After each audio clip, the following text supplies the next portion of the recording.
Well, New York, of course, wanted to be the capital of the world, but New York already felt it was the capital of the world. And so there was not the feeling on the part of Fiorello LaGuardia and Robert Moses and that team in office in 1945 that it was going to be necessary for them to do anything particularly aggressive to compete. So they drew up some plans, held some press conferences. They did not send a team to London because they were fairly secure that this would end up in New York in any case. But they did try to find out exactly what the United Nations want so that they could fulfill those needs, and were terribly frustrated by the lack of information that they could get. Robert Moses, in particular, he wastes no words, right, in complaining about how ridiculous the whole process is because he cannot find out what to give the UN. Then the New York City boosters had a problem with the United Nations. Their preferred, the site they wished to offer was Flushing Meadows in Queens, right, the site of the World's Fair.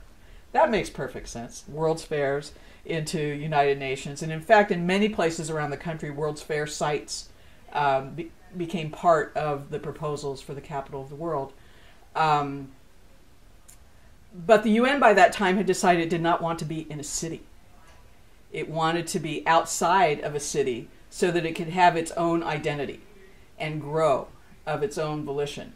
And so the New Yorkers were ruled out simply on the basis of the fact that they were New York. They were a city.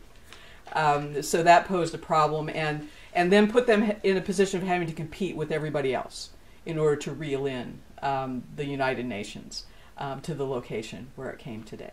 So the UN's idea of their future headquarters, and they always referred to it as a headquarters or a seat, did become to resemble an idea of the capital of the world, because the best model they had was Canberra in Australia.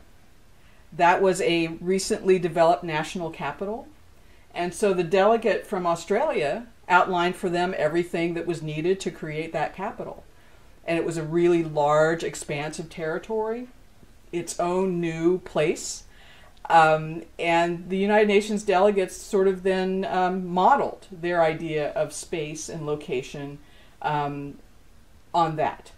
And so they came to thinking that what they really needed was a site that was close enough to a city that they could enjoy all the cultural amenities of the city, and that they would have good transportation connections and good communications networks. But something far enough away that they could be their own place. So like so many other people at the end of the Second World War, they were searching for a place in the suburbs.